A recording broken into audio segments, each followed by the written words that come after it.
Voilà, bonsoir à tous, je vous salue dans le nom de Yeshua, notre Seigneur et Sauveur. Que le Seigneur vraiment nous fortifie dans sa grâce, dans son amour, au nom puissant de Yeshua. Il est 22h50 sur la pendule de la radio de Jésus-Christ. Et le Seigneur me presse pour pouvoir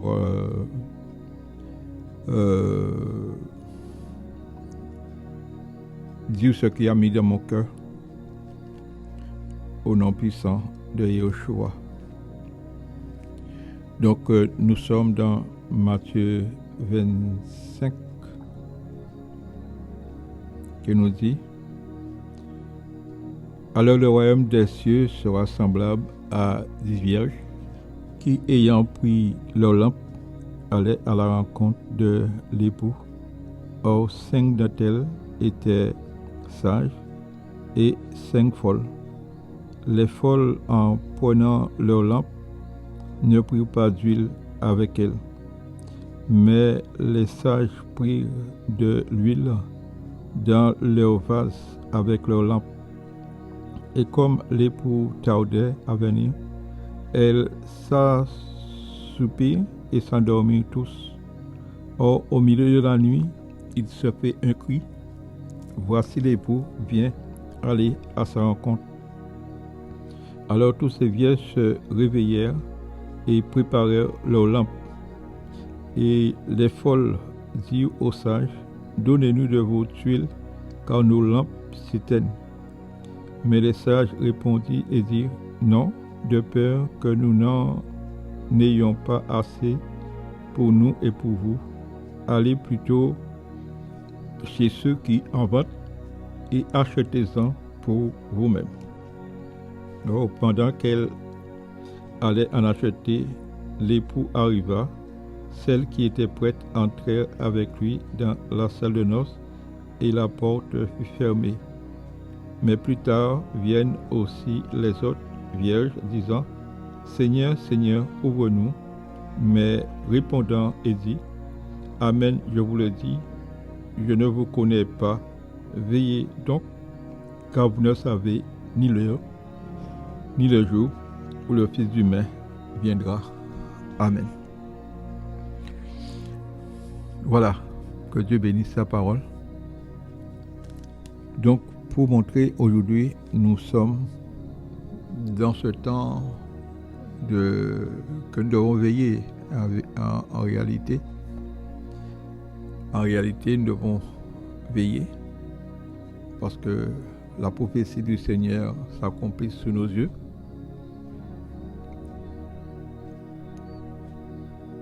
Donc c'est vraiment un temps de ténèbres aujourd'hui. Un temps de ténèbres aujourd'hui. Un temps où tous est en train de s'assoupir et s'endormir. Mais l'exemple que nous voyons à travers les sages, les vierges sages, les 5, eh bien, ils ont su faire la différence et ils ont pris une position pour leur salut.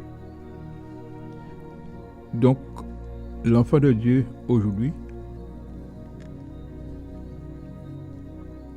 doit prendre position pour son salut. Voilà.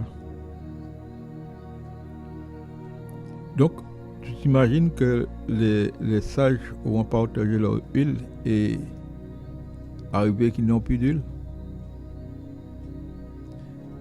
L'huile, symbole du Saint-Esprit, pour montrer que les sages avaient cette relation, étaient remplis de l'Esprit. Oui. Et c'est là où le Seigneur veut trouver son Église, son Ecclésia, être rempli de l'Esprit. Parce que l'Esprit qui a ressuscité Christ nous ressuscitera aussi au dernier jour. On doit être rempli jusqu'au bord.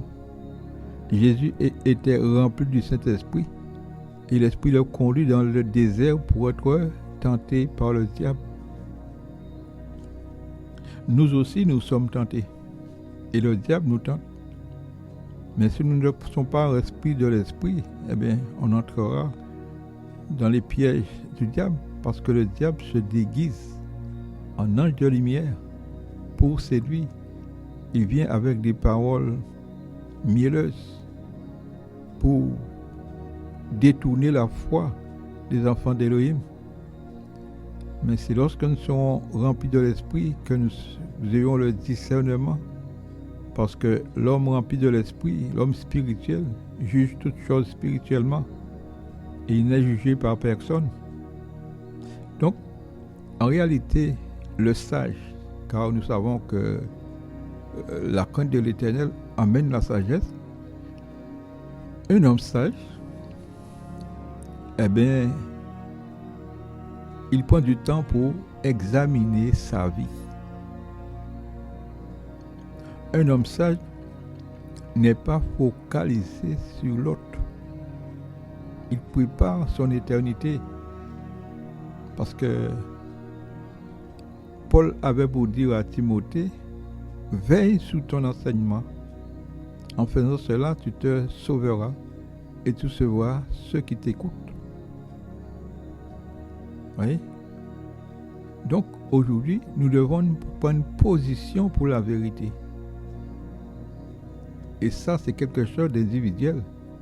Parce que la Bible dit, à tes résolutions dépendra le succès. Et nous devons regarder, examiner si nous sommes vraiment passés par l'œuvre de la croix, si nous sommes passés par la résurrection. Est-ce que nous vivons en nouveauté de vie? Parce que le ténèbre nous enveloppe tout très facilement. Le ténèbre peut être les pensées négatives qui viennent, les traditions, les coutumes, nos beaux bâtiments, parce que Satan se déguise en ange de lumière.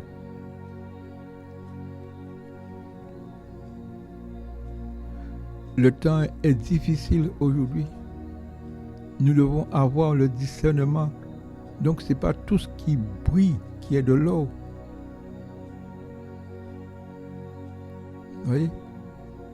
Donc la parole de Dieu est un trésor dont nous devons faire notre trésor, la parole du Seigneur. Nous devons chercher sa volonté, mes amis. Les sages ont dit aux folles non. Donc ils ont pris position.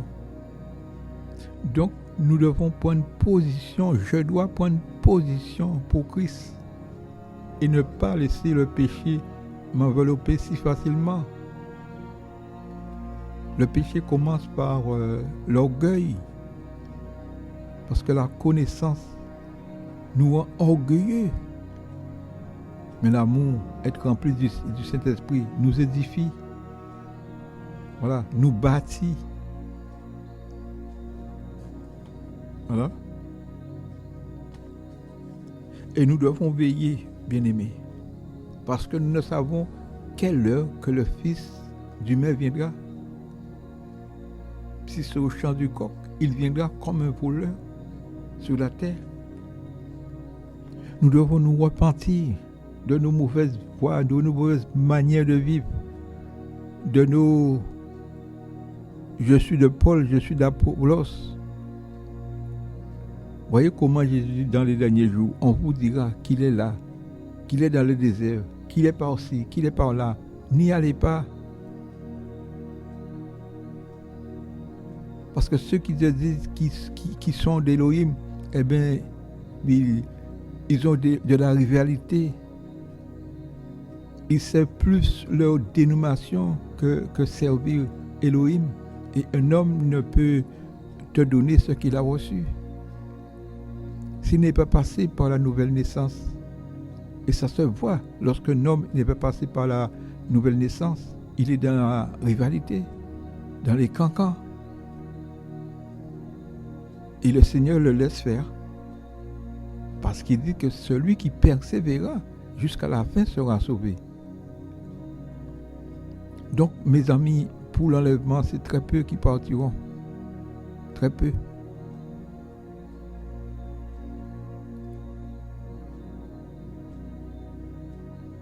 Du haut des cieux, est-ce que Jésus te voit? Est-ce que ta lampe est encore allumée au milieu des ténèbres?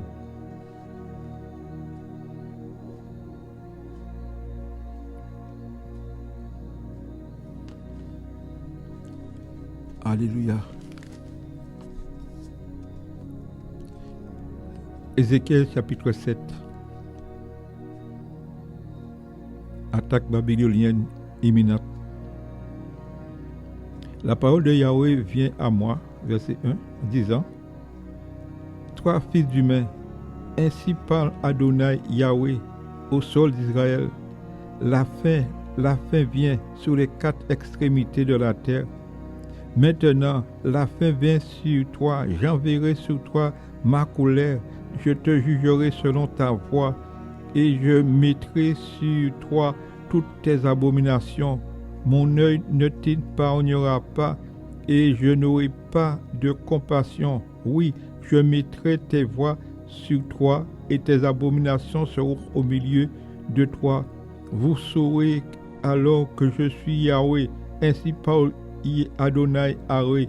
Voici un mal, un seul mal qui vient. La fin vient, elle se révèle contre toi. La voici qui vient. La couronne vient sur toi, habitants de la terre. Le temps vient, le jour est proche. C'est la confusion. Il n'y a plus de cris de joie dans les montagnes. Maintenant, je répandrai bientôt ma fureur sur toi, et j'accomplirai ma colère sur toi. Je te jugerai selon ta voie, je mettrai sur toi toutes tes abominations. Mon œil ne t'épargnera pas, et je n'aurai aucune compassion. Je mettrai tes voies sur toi, et tes abominations seront au milieu de toi. Vous saurez alors que je suis Yahweh qui frappe. Voici le jour. Voici, il vient, ta couronne sort, la verge fleurit, l'orgueil bourgogne, la violence s'élève pour servir de verge à la méchanceté. Il ne reste plus rien d'eux, de leur multitude et de leur abondance. Ils n'auront plus de destruction. Le temps vient, le jour est proche. Que celui qui achète ne se réjouisse pas, et que celui qui vend ne se lamente pas, car il y a une ardente colère sur toute leur multitude, car le vendeur ne retournera pas à ce qu'il a vendu, mais lorsqu'il vivait encore entre les vivants, car la vision concernant toute cette foule ne sera pas révoquée, et l'homme qui vit dans son iniquité ne se fortifiera pas. On sonne de la trompette, tout est prêt, mais il n'y a personne pour aller au combat, parce que l'ardeur de la colère est sur toute leur multitude. L'épée est au dehors, la peste et la famine au-dedans. Celui qui est au champ mourra par l'épée, et celui qui est dans la ville sera dévoré par la famine et par la peste. Les rescapés s'enfuiront et seront sur les montagnes comme les pigeons des vallées. Tout gémissement, chacun de son iniquité, tous gémissant, chacun de son iniquité, tous les mains deviendront lâches, et tous les genoux se fondront en eau. Ils se céderont de sac, et le tremblement les couvrira. La confusion sera sur tout leur visage, et leurs têtes deviendront chèvres. Ils jetteront leur argent dans les rues, et leur or deviendra une impureté. Leur argent et leur or ne pourront pas les délivrer le jour de la grande colère de Yahweh. Ils ne saisiront pas leur âme et ne rempliront pas leurs entrailles, car ce fut à la pierre d'échauffement, ce fut là la pierre d'échauffement de leur iniquité. Verset 20. Ils mettaient leur orgueil dans la beauté de leur ornement, et ils ont fait leur image abominable, leurs idoles. C'est pourquoi j'en ai fait pour eux une impureté. Je l'ai livré aux mains des étrangers pour le pillage et comme butin aux méchants de la terre qui la profaneront. Je détournerai de ma face, on profanera mon lieu secret, des violences y entreront et le profaneront. Fabrique des chaînes, car la terre est pleine de jugements sanguinaires, de meurtres, et la ville est pleine de violence. Je ferai venir les plus méchants des nations, et elles prendront possession de leur maison. Je ferai cesser l'orgueil des puissants, et leurs saints lieux seront profanés. La destruction vient, et ils chercheront la paix, mais il n'y en aura pas. Il viendra malheur sur malheur, et il y aura rumeur sur rumeur. Ils demanderont des visions aux prophètes. La Torah périra chez les prêtres et le conseil chez les anciens. Le roi se lamentera, les princes se vêtiront de désolation, et les mains du peuple de la terre seront terrifiées. Je les traiterai selon leur voie, et je jugerai d'après le jugement, et ils sauront que je suis Yahweh.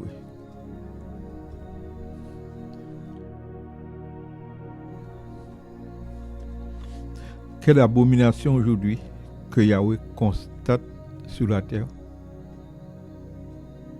Parce qu'il y a que meurtre, beaucoup de villes sanguinaires aujourd'hui. Ça tue, ça verse le sang de son prochain. Yahweh est lent à la colère. Il est riche en bonté. C'est sa bonté encore qui use de patience, afin qu'aucun périsse, mais que tous parviennent à la connaissance du salut. La connaissance du salut. Est-ce que véritablement nous connaissons le Seigneur? Parce que le Seigneur nous dit que chaque jour, nous devons nous charger de notre croix. Nous devons charger de notre mort. On ne peut pas vivre un évangile sans la croix. La croix qui nous crucifie. La croix qui nous transforme. La croix qui a été un sujet de malédiction. Car Jésus dit, venez à moi vous tous qui êtes fatigués, je vous donne le repos. C'est à la croix qui nous a pris nos iniquités, nos blessures, nos maladies, toutes ces choses. Donc il veut que nous puissions nous charger de notre croix. Paul dit, si je vis dans la chair, ce n'est plus moi qui vis, c'est Christ qui vit en moi, parce qu'il a été crucifié en la chair, sous la croix. Sa chair a été crucifiée. Pour vivre la vie chrétienne, il faut que tu sois crucifié. Pour partir pour l'enlèvement, il faut que tu sois crucifié. C'est là où tu seras un homme de paix. Voilà. Parce que celui qui est crucifié a besoin de quelqu'un pour l'aider. Et bien c'est à ce moment que le Seigneur viendra pour t'aider. Parce qu'il nous a fait la promesse, je ne t'abandonnerai point. Vous voyez? Mes amis, la fin vient. la fièvre vient, toute la terre sera lamentée. Et Yahweh jugera avec équité, avec justice. Il nous a dit ce sera comme au temps de Noé. Très peu sont partis. Noé seulement avec sa famille. À 8, ils sont partis. Parmi la génération de milliers d'hommes qu'il y avait sur la terre. Ces hommes qui, chaque jour, leur pensée se tournait uniquement vers le mal. Ça tuait son frère. Sodome et Gomorrhe, 3 sont partis. Parce que la femme de l'autre s'est tournée en arrière, les tournant statue de sel. Il en sera de même pour cette génération. Ce jour-là sera un jour de malheur, mes amis. Si nous ne prenons pas notre croix, on ne pourra pas partir, mes amis. Sans la croix, on veut démontrer à l'homme que je suis quelqu'un. Or, nous sommes rien. Mais celui qui prend sa croix, eh bien, il est seul dans le désert avec Yahweh. Et Yahweh l'enseigne.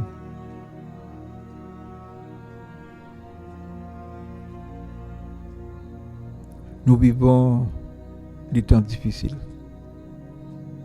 Nous vivons ce livre de Matthieu 25, où tous ont la lampe. Mais beaucoup marchent dans les ténèbres. Parce qu'ils sont dans la rivalité. Ils sont dans les cancans. Tout ça fait partie des ténèbres. Ils marchent dans le mensonge. Ils marchent dans les pudicités. Ce sont les ténèbres.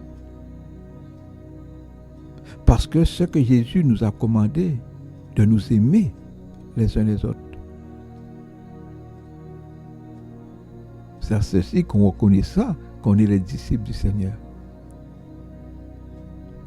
Mes amis, les temps sont finis.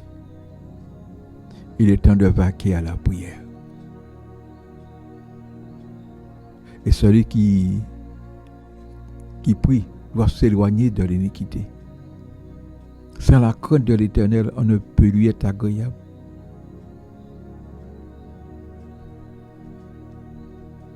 La fin vient, bien-aimé. Que le Seigneur nous fortifie. Car il a dit que celui qui se suit continue de se souiller. Que celui qui se sanctifie encore. Car il rendra à chacun de nous nos œuvres. Pour le bien ou le mal que nous aurons commis.